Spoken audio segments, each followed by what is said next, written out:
All right, everybody, I have a brand new DCU update for you guys. And if you aren't already subscribed, it is going to be very important for you to become subscribed because as I start reporting on other things other than just DC, I am going to be moving into a lot of the Star Wars information as well as Indiana Jones.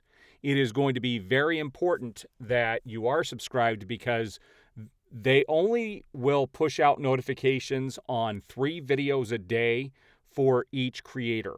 So if there's ever a situation where I have to do 4 videos, and I am sure that is going to happen, it is going to be very important to be subscribed and also hitting that notification bell so you will be notified as I have new videos go up.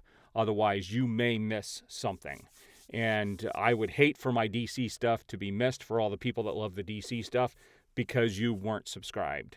So I am thinking about doing another Star Wars video today and possibly a Rebel Moon update, but I also have to do a review for The Last of Us prior to the Sunday episode, the final episode airing. So I've got a lot of content that is going to be coming out, and I want you guys to be subscribed so you don't miss any of it. All right, so today's video, I've got 3 basic stories I'm going to talk about here and a few odds and ends. But there was a big announcement yesterday in regards to Batman the Caped Crusader, the show that was scrapped by HBO Max. And I don't like using the word scrapped because it wasn't scrapped. It was just moved from the HBO service and it was being shopped around to some other streaming platforms. So it was never going to be canceled, but people make it seem like it was canceled. And then all of a sudden, poof, it was picked up somewhere. And we're going to talk about that. We're also going to talk about the state of the DCU with James Gunn taking over. And I'm actually going to, I just got done watching Suicide Squad again because I'm really trying to give it a chance. I'm really trying to get into his style of, I want to like his stuff. And I'm going to talk about my feelings on watching it again and what I thought about watching it again, which is going to tie into one of the pictures I'm going to show you here today. And that's the last thing I'm going to talk about. So let's take a look at the few things I want to discuss today. First of all, the Flash TV show has finished all of its episode. It says after 9 years and 184 episodes, The Flash has officially wrapped filming. That was on March 3rd of 2023. So Grant Gustin is done. They're calling it the final run. Apparently the episode the other day was pretty phenomenal, but I am 4 seasons behind, so I will eventually catch up, but I lost interest. To me, the Arrowverse shows got old after a while, and they started bringing in too many people to each of the teams. It happened with Arrow. Like the earlier seasons were good, but then when they started just packing on the team members, it got old. Same thing happened with The Flash, and I just got bored with it. Luckily, we have the 3rd season of Superman and Lois starting up, and with Superman and Lois, it's still got really high production values. I've only watched 2 or 3 episodes of the 2nd season, but I will catch up shortly and do a review on that so that I can watch the 3rd season without being behind. All right, let's see what the next picture is here. All right, so this was the main reason I wanted to do my video today, and then we're going to talk about the state of the DCU with James Gunn. So Batman the Caped Crusader moves to Amazon, and it was picked up for a 2-season order. And if it's good, I hope it gets picked up for more than that. I will tell you, I am a massive fan of Batman the Animated Series. In fact, that show and hearing Kevin Conroy as Batman, one of the main reasons I got into voice acting. There were 3 individuals that were instrumental in me becoming a voice actor. One of those was, obviously, Kevin Conroy. We also have Peter Cullen, who was Optimus Prime, and also the guy who played Guybrush Threepwood in the Monkey Island series of games. If you guys have never played those, they're phenomenal games. And Dominic Armato, who played the voice of Guybrush Threepwood, was probably the first time I was ever interested in voice acting. And so these people have been instrumental into building me into who I am today.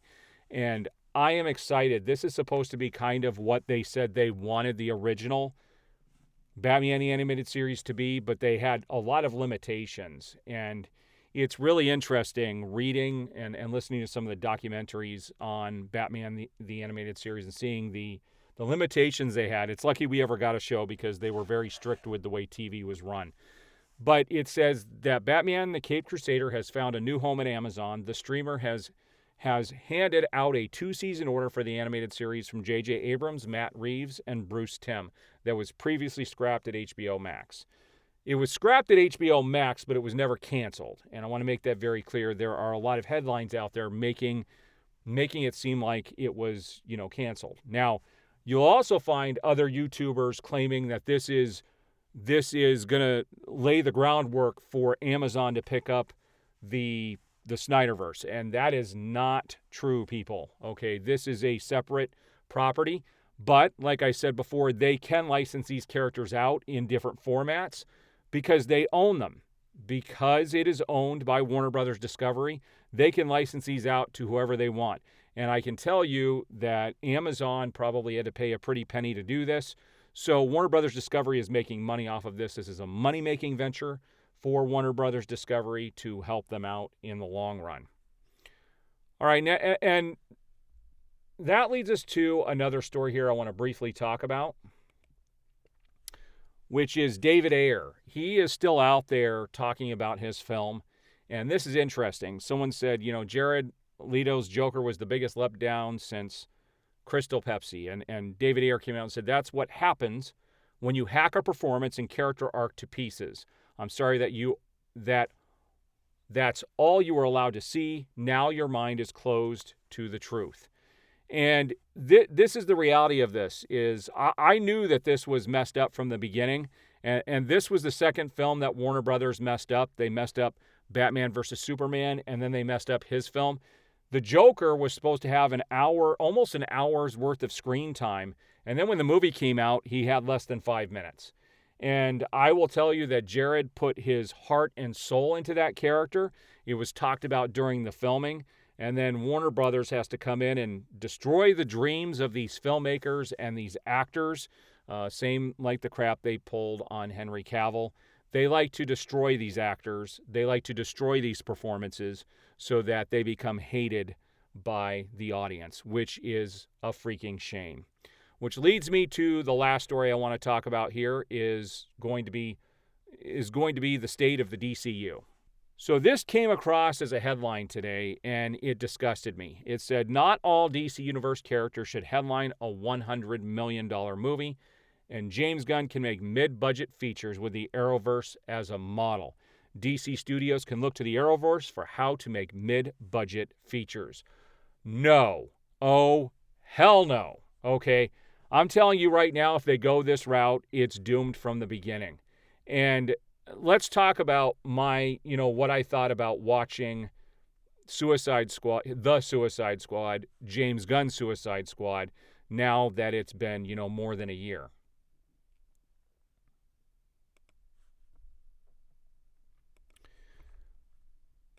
So I only saw the Suicide Squad once at home the day it was released, and I had no desire to go back to the theater and see it again. I actually enjoyed the theatrical version of the first Suicide Squad film more than I did James Gunn's Suicide Squad film. And I watched it again today, and I'm telling you, I went in with an open mind. I wanted to love it, and I liked it less than the first time I saw it. I do not like the dick jokes in it. That whole scene was ridiculous with them on the beach talking about that. And there is absolutely nothing memorable about that film. There are no scenes where you're walking away saying, that was amazing. Well, there was one. I take that back. There was one. It was Harley Quinn breaking out of being captured. That was a pretty awesome sequence. In fact, that's my favorite Harley Quinn sequence. Outside of that, everything in this movie is forgettable. The opening sequence was cool, but that was short-lived, and then after that, it just was a run-of-the-mill film. There was nothing amazing to the story. There was nothing amazing to... The acting was well done. I mean, everybody played their parts well, but there just wasn't a whole lot of material for them to really latch onto that was going to make this movie phenomenal. And I walked away going, yeah, if this is what we have to look forward to, like I have, right now, my excitement level is at a 0 for the DCU. It is. I am going to go see these last 4 films, and I'm going to review them, and I'll review the new movies as they come out too, but I have no excitement for them. I have no expectations. The Superman movie is probably the most important movie that Warner Brothers has ever made at this stage. This movie has to succeed, and if you're going to put budget limitations on it like the Arrowverse, you're going to fail. I have a fear that there's going to be rock music in it. There's going to be these songs that have no relevance to Superman. I'm afraid that we're not going to have an amazing score like John Williams or Hans Zimmer or Junkie XL. I'm afraid that James Gunn is going to butcher the character of Superman. And my fears are founded, okay? I'm not just saying this because I think that's what he's going to do. His work speaks for itself. Everything he's done. He's got juvenile jokes in everything he does. Some of those are quite disgusting. I just don't know. I don't see a whole lot of bright future with the DCU at this stage. And I know a lot of people sounding negative. And yeah, it's pretty negative. It's depressing to be a DC fan and see what's happening happen. And everything is going to hinge on that Superman film. Everything. There will be no other chance other than that.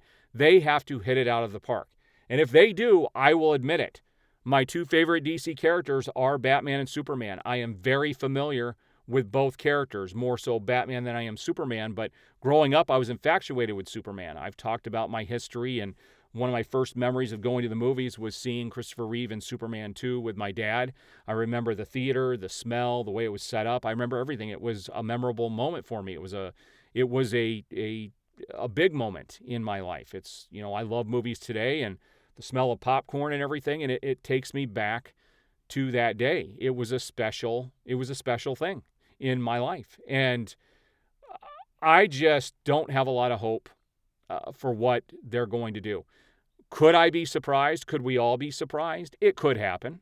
There is a very slim chance that he will pull off a miracle. But am I counting on it? No. I have no enthusiasm at all right now. So what are your guys' thoughts? How do you feel about the Caped Crusader being picked up by Amazon? How do you feel about them championing for these mid to low budget films? How did you feel about seeing the Suicide Squad? And one thing I'm going to show you guys, and this is going to be interesting, is I'm going to give you another reason why I have fears that we're headed in the wrong direction. And this is going to be probably the most important part of my video. All right, so here we are on Rotten Tomatoes, and this is what I wanted to show you in regards. I want to back up my data, or back up my fears with data. Let's look at Shazam and how well it was liked by the audience and critics. So if you look at this, 90% of critics liked it, 82% of the audience liked it, but how much money did it make? It made $140.4 million in the U.S., which is pathetic. Let's look at The Suicide Squad.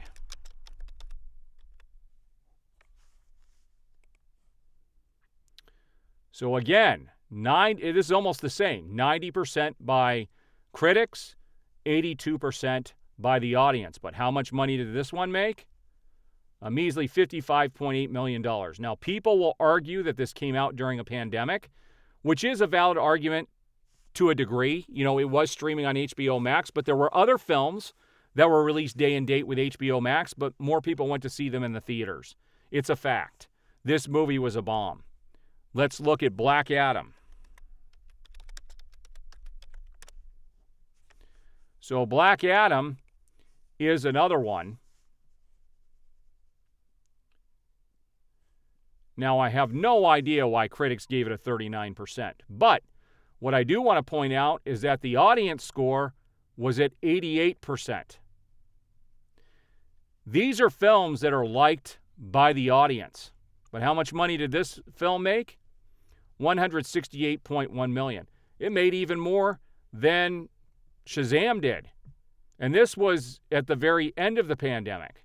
You know, when people were just getting back to basically going back to theaters. So this was at the tail end.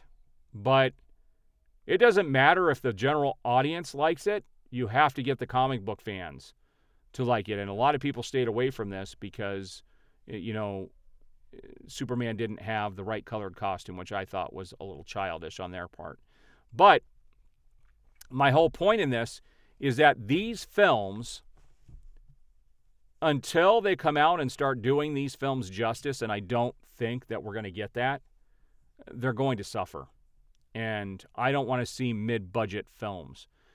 You can get the audience to like it all you want, but if it's not bringing fans and those who like these characters into the films, they're just not going to make money. It's a shame. All right, so there's my video for the day. What are your guys' thoughts? We will see you on the next video.